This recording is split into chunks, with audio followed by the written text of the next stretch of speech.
Lettre 6. Quelle horrible surprise, mon cher Asa, que nos malheurs sont augmentés.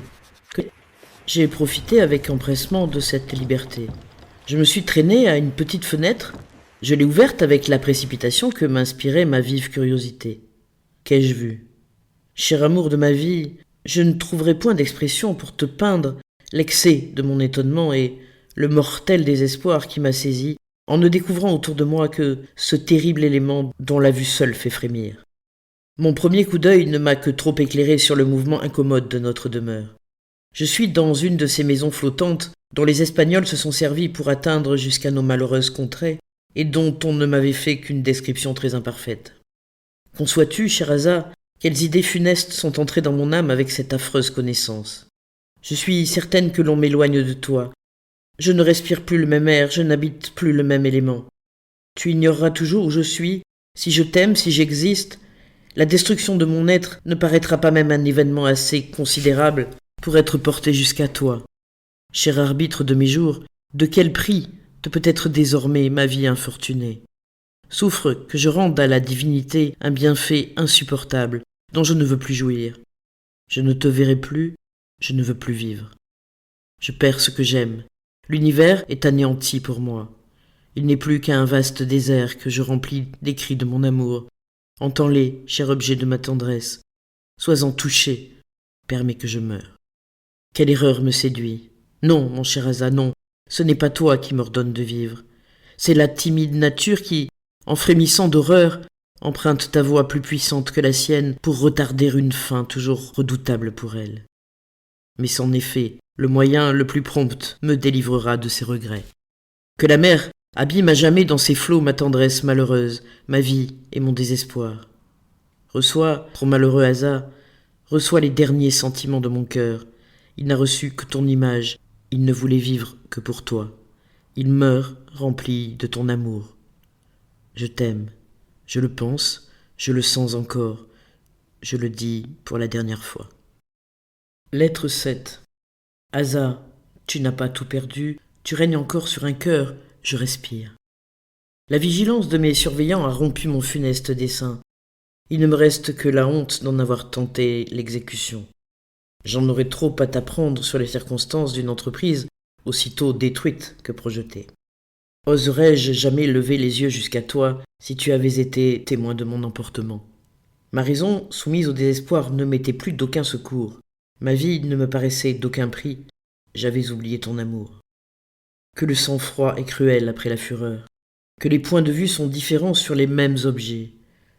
Dans l'horreur du désespoir, on prend la férocité pour du courage et la crainte des souffrances pour de la fermeté.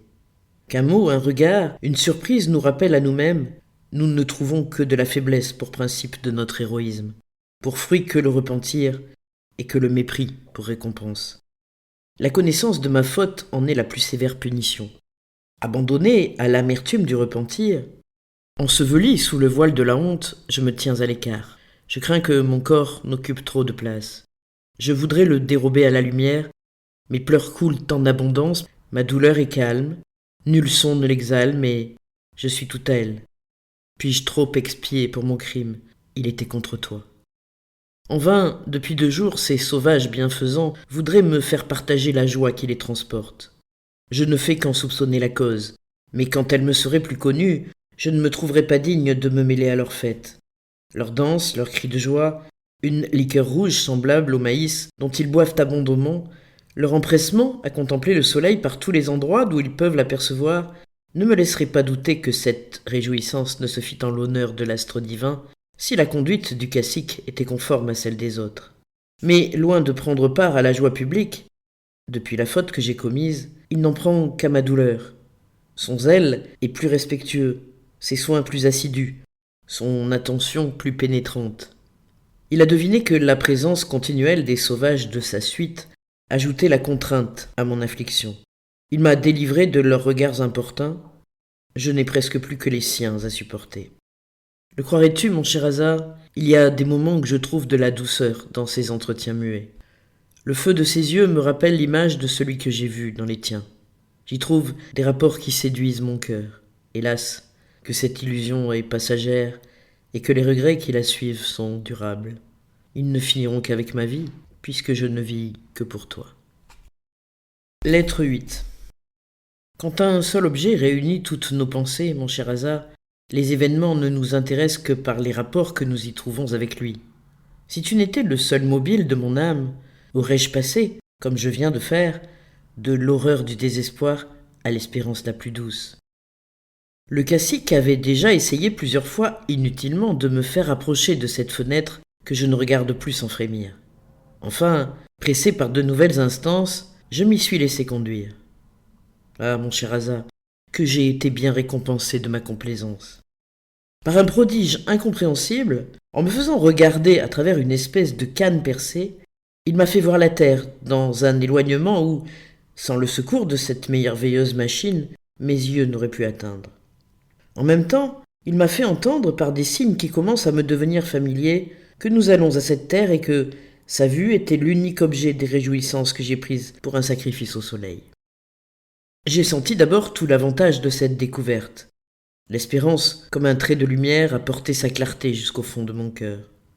Il est certain que l'on me conduit à cette terre que l'on m'a fait voir.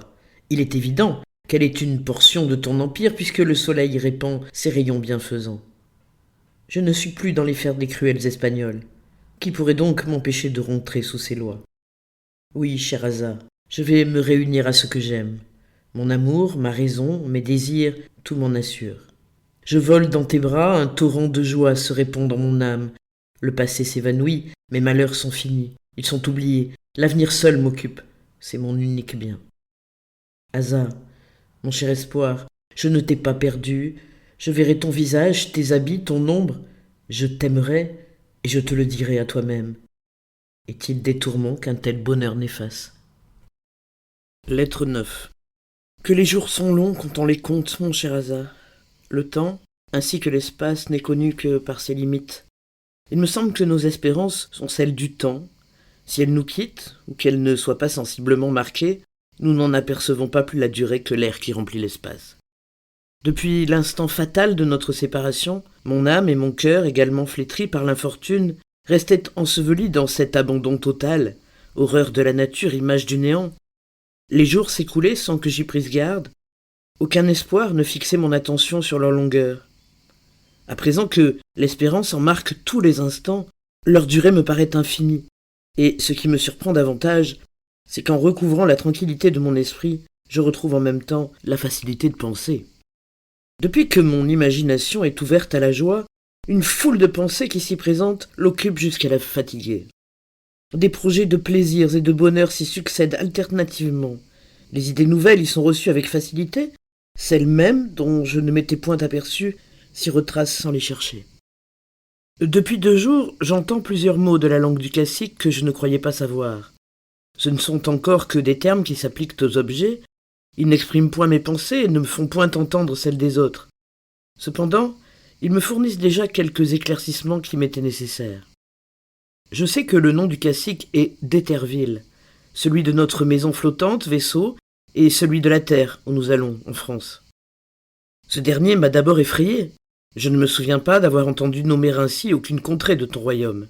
Mais faisant réflexion au nombre infini de celles qui le composent, dont les noms me sont échappés, ce mouvement de crainte s'est bientôt évanoui. Pouvait-il subsister longtemps avec la solide confiance que me donne sans cesse la vue du soleil? Non, mon cher Asa, cet astre divin n'éclaire que ses enfants. Le seul doute me rendrait criminel. Je vais rentrer sous ton empire, je touche au moment de te voir, je cours à mon bonheur. Au milieu des transports de ma joie, la reconnaissance me prépare un plaisir délicieux. Tu combleras d'honneur et de richesse le cacique bienfaisant qui nous rendra l'un à l'autre. Il portera dans sa province le souvenir de Zilia. La récompense de sa vertu le rendra plus vertueux encore, et son bonheur fera ta gloire. Rien ne peut se comparer, mon cher Asa, aux bontés qu'il a pour moi. Loin de me traiter en esclave, il semble être le mien. J'éprouve à présent autant de complaisance de sa part que j'en éprouvais de contradiction durant ma maladie. Occupé de moi, de mes inquiétudes, de mes amusements, il paraît n'avoir plus d'autres soins. Je les reçois avec un peu moins d'embarras depuis qu'éclairé par l'habitude et par la réflexion, je vois que j'étais dans l'erreur sur l'idolâtrie dont je le soupçonnais. Ce n'est pas qu'il ne répète souvent à peu près les mêmes démonstrations que je prenais pour inculte, mais le ton, l'air et la forme qu'il emploie me persuadent que ce n'est qu'un jeu à l'usage de sa nation. Il commence par me faire prononcer distinctement des mots de sa langue. Il sait bien que les dieux ne parlent point. Dès que j'ai répété après lui « Oui, je vous aime » ou bien « Je vous promets d'être à vous », la joie se répand sur son visage. Il me baise les mains avec transport et avec un air de gaieté tout contraire au sérieux qui accompagne l'adoration de la divinité. Tranquille sur sa religion, je ne le suis pas entièrement sur le pays d'où il tire son origine. Son langage et ses habillements sont si différents des nôtres que souvent ma confiance en est ébranlée. De fâcheuses réflexions couvrent quelquefois de nuages ma plus chère espérance. Je passe successivement de la crainte à la joie et de la joie à l'inquiétude. Fatigué de la confusion de mes idées, rebuté des incertitudes qui me déchirent, j'avais résolu de ne plus penser. Mais comment ralentir le mouvement d'une âme privée de toute communication, qui n'agit que sur elle-même et que de si grands intérêts excitent à réfléchir? Je ne le puis, mon cher hasard. Je cherche des lumières avec une agitation qui me dévore, et je me trouve sans cesse dans la plus profonde obscurité. Je savais que la privation d'un sens peut tromper à quelques égards. Je vois néanmoins avec surprise que l'usage des miens m'entraîne d'erreurs en erreurs. L'intelligence des âmes serait-elle celle de l'âme? Ô Sherazade, que mes malheurs me font entrevoir de fâcheuses vérités, mais que ces tristes pensées s'éloignent de moi. Nous touchons à la terre. La lumière de mes jours dissipera en un moment les ténèbres qui m'environnent. Lettre 10. Je suis enfin arrivé à cette terre, l'objet de mes désirs, mon cher hasard. Mais je n'y vois encore rien qui m'annonce le bonheur que je m'en étais promis.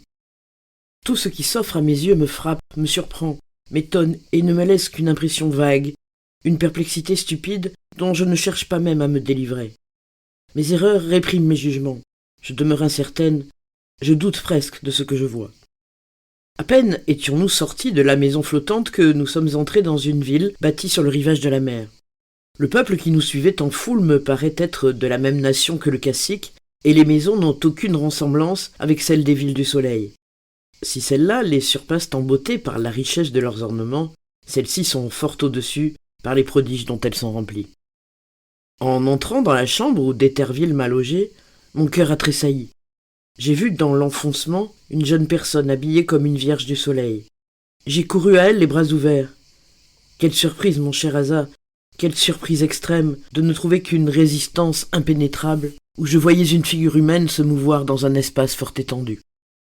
L'étonnement me tenait immobile, les yeux attachés sur cette ombre, quand d'Éterville m'a fait remarquer sa propre figure à côté de celle qui occupait toute mon attention. Je le touchais, je lui parlais, et je le voyais en même temps fort près et fort loin de moi. Ces prodiges troublent la raison, ils offusquent le jugement. Que faut-il penser des habitants de ce pays? Faut-il les craindre? Faut-il les aimer? Je me garderai bien de rien déterminer là-dessus. Le cacique m'a fait comprendre que la figure que je voyais était la mienne. Mais de quoi cela m'instruit-il? Le prodige en est-il moins grand? Suis-je moins mortifié de ne trouver dans mon esprit que des erreurs ou des ignorances? Je le vois avec douleur, mon cher Asa, les moins habiles de cette contrée sont plus savants que tous nos amotas. Le cacique m'a donné une china, jeune et fort vive. C'est une grande douceur pour moi que celle de revoir des femmes et d'en être servi. Plusieurs autres s'empressent à me rendre des soins et j'aimerais autant qu'elles ne le fissent pas. Leur présence réveille mes craintes. À la façon dont elles me regardent, je vois bien qu'elles n'ont point été à Cusco. Cependant, je ne puis encore juger de rien. Mon esprit flotte toujours dans une mer d'incertitude. Mon cœur, seul inébranlable, ne désire, n'espère et n'attend qu'un bonheur, sans lequel tout ne peut être que peine.